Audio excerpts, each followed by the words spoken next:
আসসালামু আলাইকুম। জাহাঙ্গীরনগর বিশ্ববিদ্যালয়ে ভর্তি পরীক্ষার আর মাত্র 50 দিনের মতো সময় বাকি আছে।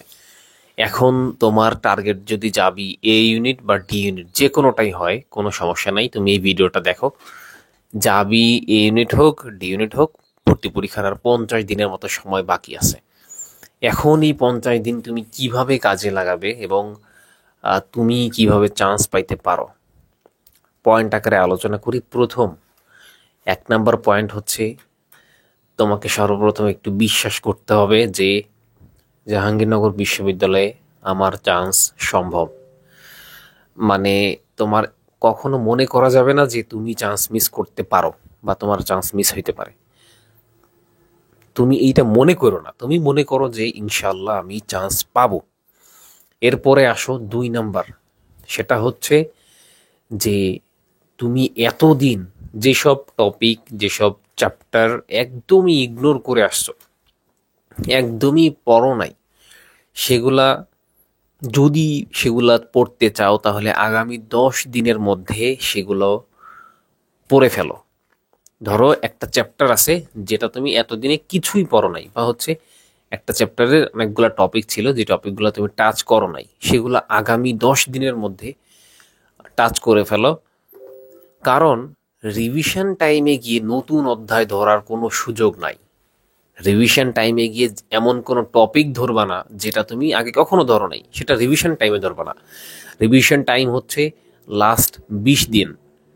লাস্ট 20 দিন প্রপার রিভিশন প্ল্যান করে তোমাকে রিভিশন দিতে হবে, বা লাস্ট 15 দিন বা 10 দিন বলতে পারো। সেই টাইমটাতে নতুন কোনো অধ্যায়ের নতুন কোনো টপিক দেখা যাবে না। কাজেই তোমাকে 2 নম্বরে যে কাজটা করতে হবে সেটা হচ্ছে, এখন যদি এমন কোনো টপিক থেকে থাকে, কোনো এমন কনসেপ্ট থেকে থেকে থাকে যেটা তুমি আগে কখনো ক্লিয়ার করো নাই, সেটা আগামী 10 দিনের মধ্যে ক্লিয়ার করে ফেলো। ঠিক আছে? তারপরে আসো 3 নাম্বার করণীয়, যে তোমাকে প্রচুর সহজ প্রশ্ন প্র্যাকটিস করা লাগবে। মানে অর্থাৎ প্রিভিয়াস কোশ্চেন তুমি যদি দেখো, যে জাহাঙ্গীরনগর বিশ্ববিদ্যালয়ে আগে যত প্রশ্ন আসছে সেগুলা বারংবার সলভ করতে হবে তোমাকে। এবং শুধু যাবি না, অধ্যায় ভিত্তিক যখন সলভ করবা তখন ডাবি জাবি রাবি চবি বিভিন্ন বিশ্ববিদ্যালয়ের প্রশ্ন তুমি সলভ করবা।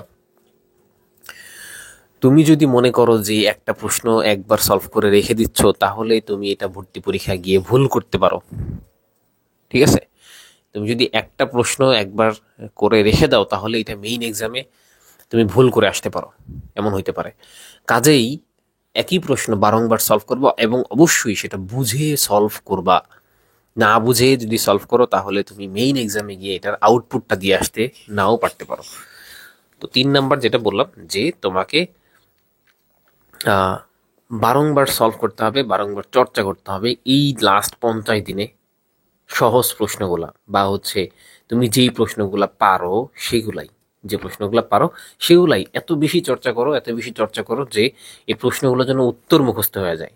কিছু ম্যাথ, কিছু ফিজিক্সের কিছু ম্যাথ, এবং দেখবা যে কিছু ম্যাথমেটিক্যাল টার্মগুলো তোমার মুখস্থ হয়ে গেছে, এত বেশি সলভ করছো যে এটা তোমার 5 লাইনের ম্যাথ, তুমি এটা অঙ্ক দেখেই বলে দিতে পারতেছো যে অ্যান্সার এইটা। হ্যাঁ, তো নিজেকে ওই পর্যায়ে নিতে গেলে তোমাকে অনেক বেশিবার সলভ করতে হবে, তাহলে তুমি ওই লেভেলে যাবা যে একটা কোশ্চেন দেখার সাথে সাথে তুমি 10 সেকেন্ডের মধ্যে অ্যান্সার বের করে ফেলতে পারতেছো। যা হোক, তো এই 3টা পয়েন্ট গেল। এরপর 4 নাম্বার যে পয়েন্ট, সেটা হচ্ছে তোমাকে এখন একদম শেষ পর্যন্ত লেগে থাকতে হবে। তুমি যদি মনে করো যে আজকে আমি একটু আজকে আমার একটু ভাল লাগতেছে না, আজকে আমি পড়বো না, তাহলে তুমি অনেক পিছায় যাবা।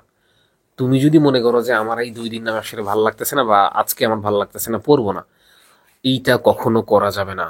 তোমার আগামী 50টা দিন এমনভাবে কাজে লাগাইতে হবে যে যেন তোমার পজিশন হয়তো বা ছিল 1500 2000-এর বাইরে, যাবি এই ইউনিটে, তাহলে সেটাকে তুমি নিয়ে আসো টপ 300-র ভিতরে এই 50 দিনের পরিশ্রমের মাধ্যমে। তুমি যদি যাবি ডি ইউনিটে 500-র পরে চলে যাও, কখনো যাবি ডি ইউনিটে তোমার চান্স হবে না। তুমি 400-র পরে চলে যাও, যাবি ডি ইউনিটে তোমার চান্স হবে না। হয়তোবা এখনো এমন লেভেলে আসো যে 400-র পরে পজিশনটা চলে যাচ্ছে। তুমি এই 50 দিনে এমনভাবে পড়াশোনা করো যেন তোমার পজিশনটা টপ 100-র মধ্যে ঢুকে যায়। হ্যাঁ, তো এই 50 দিনে চতুর্থত যে এই 50 দিনে তুমি আহ, একদম শেষ পর্যন্ত লেগে থাকবা, মানে প্রত্যেকটা দিনকে কাজে লাগাবা। আমি বলবো না যে প্রত্যেকটা ঘন্টা প্রত্যেকটা সময় কাজে লাগাও, এটা বলবো না, বলবো যে প্রত্যেকটা দিনকে কাজে লাগাও। এখন প্রত্যেকটা দিনের কতটুকু সময় তুমি পড়ে কাজে লাগাবা সেটা তোমার উপর ডিপেন্ড করবে, এবং তুমি বুঝবা যে তোমাকে কতটুকু ইফোর্ট দিতে হবে, সেটা তুমি দাও, ঠিক আছে? তো আহ, তাহলে শেষ পর্যন্ত তোমাকে একদম 50টা দিনকে কাজে লাগাইতে হবে, এমনভাবে তুমি আগাও, কোনো দিন যেন বৃথা না যায়। তাহলে এই 4টা পয়েন্ট গেল। এবং এখন পঞ্চম যে পয়েন্টটা, সেটা হচ্ছে যে তুমি রেগুলার এক্সাম দাও, রেগুলার প্র্যাকটিস করো।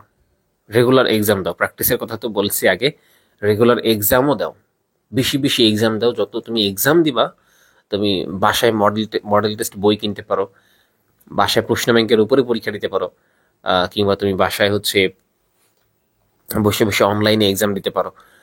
আমাদের এক্সাম ব্যাচ আছে, তুমি সেখানে ভর্তি হইতে পারো, বা তুমি যেখানে ইচ্ছা ভর্তি হইতে পারো, এক্সাম দাও। তুমি অনলাইনে এক্সাম দাও, অফলাইন এক্সাম ম্যান্ডেটরি না যে অফলাইন এক্সামে ভর্তি হইতে হবে। আমি নিজে যখন সেকেন্ড টাইম দিয়েছিলাম, আমি সেকেন্ড টাইমে অফলাইনে কোনো জায়গায় ভর্তি হই নাই, তো অনলাইনে এক্সাম দিয়েছিলাম। কাজেই তোমরা অনলাইনে এক্সাম দিতে পারো, বাট এক্সাম দিতে হবে, তাহলে তুমি ভুলগুলো দেখতে পারবো যে কোথায় ভুল হচ্ছে। হ্যাঁ, পঞ্চমত এই কাজটা করো, এবং ভুলগুলো অবশ্যই শুধরে নিও। এবং পরবর্তী 6 নং যেই তোমার কাজ, 6 নাম্বারটা, এই 6 নাম্বার কাজ হলো যে পারা প্রশ্ন যেন তোমার বারংবার চর্চার মধ্যে থাকে, এটা তো আগে বলছি। এবং তোমার যেটা করতে হবে সেটা হচ্ছে যে তোমাকে, আচ্ছা এক্সামের কথা বলছি, এবং আহ, যেটা বলতে চাই সেটা হচ্ছে যে ওই টপিক, ওই কনসেপ্ট, ওই প্রশ্নগুলোকে বেশি গুরুত্ব দিবা, যেগুলো বিগত বছরে আসছে ওইগুলোকে বেশি গুরুত্ব দিয়ে তুমি এই 50 দিন পড়াশোনা করবা, ঠিক আছে? তো এই জিনিসগুলো জাস্ট মাথায় রাখো। এবং রিভিশন তুমি এখনই দেওয়ার চিন্তা করো না, রিভিশন দিবা লাস্ট 20-25 দিনে, তখন রিভিশন দিতে হয় আসলে। এখনো তোমার হাতে সময় আছে যে তুমি একটু সময় নিয়ে পড়তে পারবা, বা একটু অধ্যায় ভিত্তিক পড়াশোনায় বেশি ফোকাস করতে পারবা। সাথে তোমরা অবশ্যই সাল ভিত্তিক, সপ্তম যে কাজটা সেটা হচ্ছে সাল ভিত্তিক প্রশ্ন ব্যাংকটা তোমরা সলভ করার মধ্যে থাইকো। হ্যাঁ, সাল ভিত্তিক যে প্রশ্ন ব্যাংক জাহাঙ্গীরনগর বিশ্ববিদ্যালয়ের, সেটা সলভ করার মধ্যে থাইকো। তুমি পুরো যদি ভিডিওটা আমার ভালো মতো দেখে থাকো, তাহলে তুমি কিছু আইডিয়া বুঝতে পারছো যে হ্যাঁ, এইভাবে আগাইলে চান্স সম্ভব।